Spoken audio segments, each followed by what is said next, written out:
All right, there she is. It is June 25th, 2025 at about 7:24 in the evening.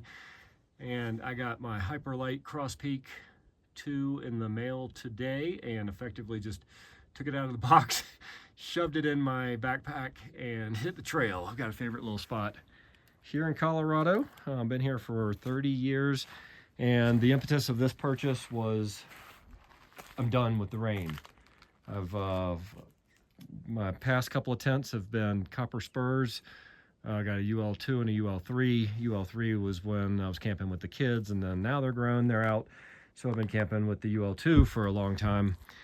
They're great tents, sure, but I'm done with the rain. The rain flies reach a saturation point, as anyone who's camped in heavy rain can attest to, and you get spit on all night. So when your fly is saturated and it continues just to, it's monsoon season down in southwest Colorado or something like that, and I like the San Juans. Well, here we are.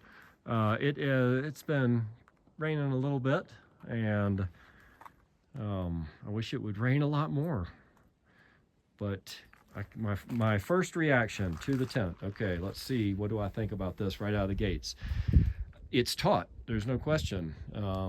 Putting the the stays through these guys, it's gonna take some getting used to. It's not as easy as the clips, but it definitely does make a taut tent. There is a lot of room in there. Again, I'm coming from a copper spur UL2 into this, and come on inside. There is really a lot of room in here. It feels actually roomier than the UL2. What else? I know that while I was waiting on this tent, and before I made this enormous purchase, I could have watched a 30-minute video on somebody talking about it, because it's not a small investment, that's for sure. I got my Dyneema guy lines all cut out today when I got here. I really lucked out. As soon as I got here, I started in on just kind of acquainting myself with the tent, and I carry a contractor bag and then put my backpack inside that so it doesn't have to occupy space in the tent. I'm a bit of a glamper, all right? I offset the ultralight gear with things like titanium French press and contractor bag and Thermarest chair kit to go with the X-Lite there. But I like to be comfortable. What else can I say? I guess that's it for right now. I know if you're in the market to buy one of these, you just want to stare at it for a long time. And I totally get that. Totally get it. Taut tent, that's for sure. Don't need the guy lines right now, but like I said, I just went ahead and cut them, and just to, I don't know, get everything done first time out. All right, good morning.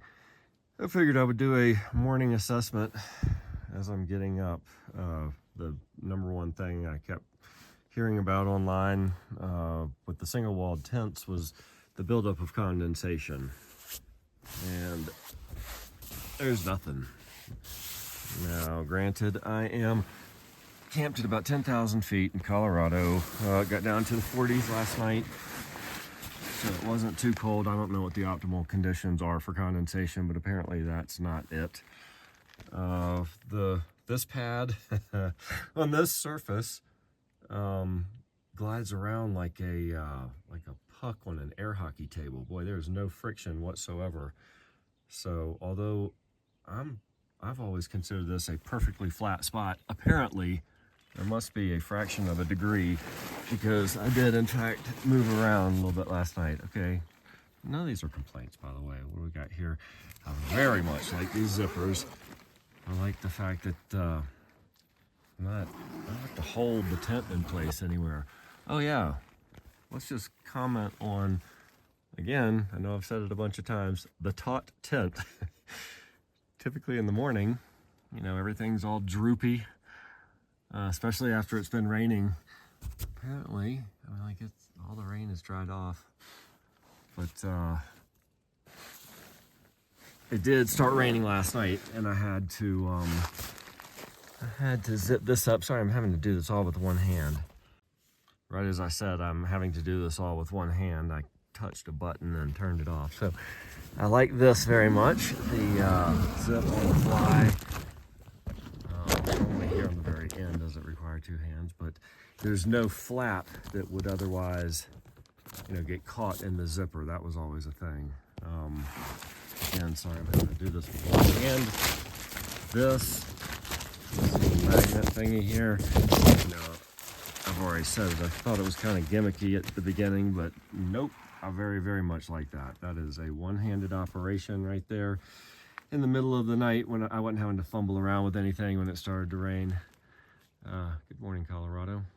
So the morning assessment after the first night in the tent is that yes, indeed, this is a tent, and I like it. Trying to think of any final thoughts before I pack up and head out. And it's interesting, the vestibule, the shape of it, how it, where's my hand? How it curves out like that instead of just going down. I'm sure there's a reason. It probably saves weight. And I guess really all you need is the footprint under the very bottom.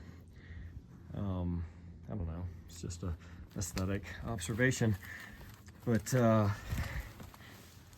oh, I know what I wanted to say is, it's funny, the fellow who sets up the tent on behalf of Hyperlite on their YouTube channel makes a comment about how the sleeves for the stays are old school, and it will remind people of likely their first tent that they owned. And sure enough, I was trying to place it. I think it was my first tent was a Marmot Igloo, I think.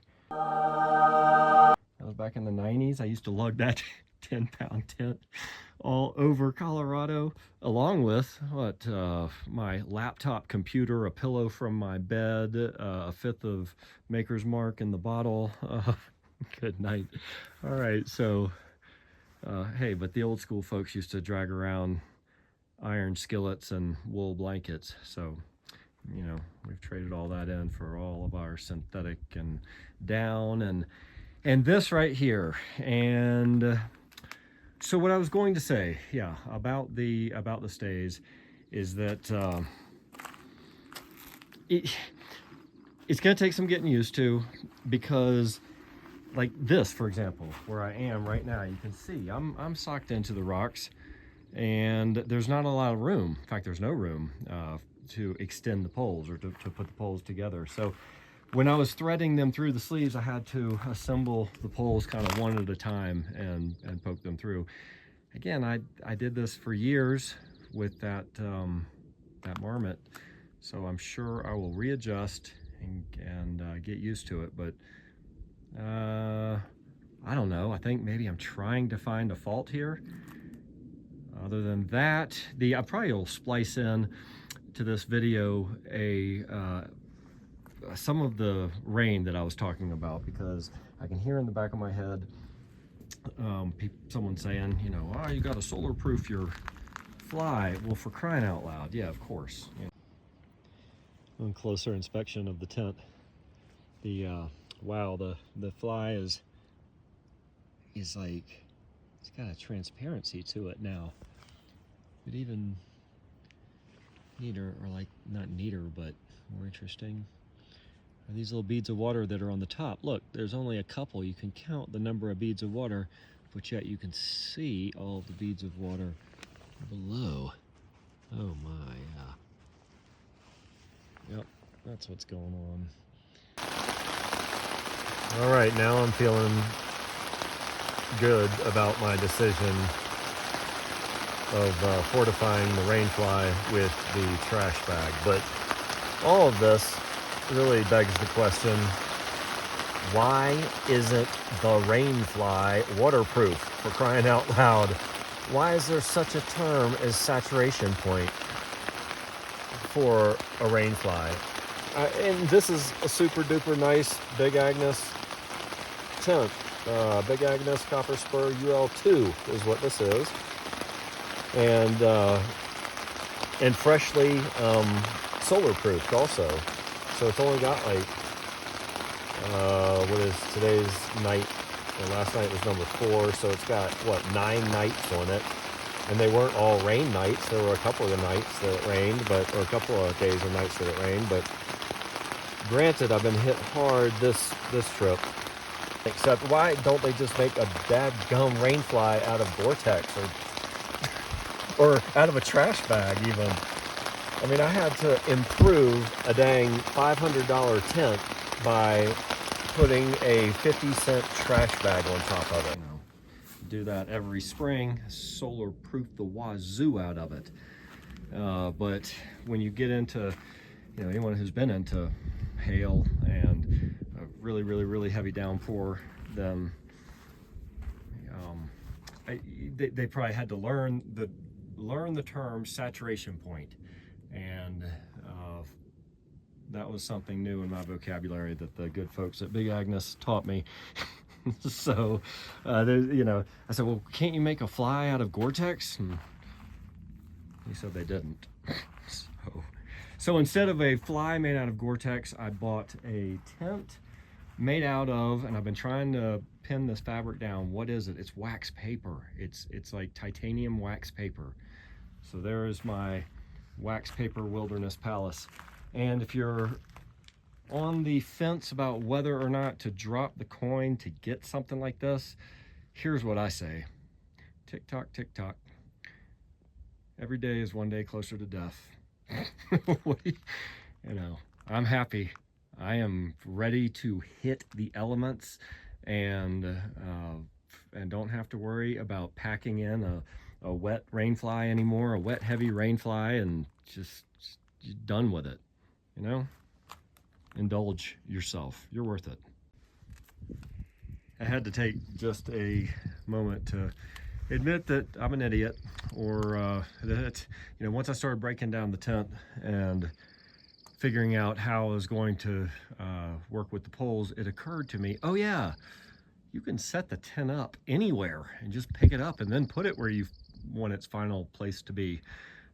So, of course, you can see I just turned the tent and gave myself some room. I'm certainly hitting myself in the head over that one, but hey, just remembering the old school tricks. That's all.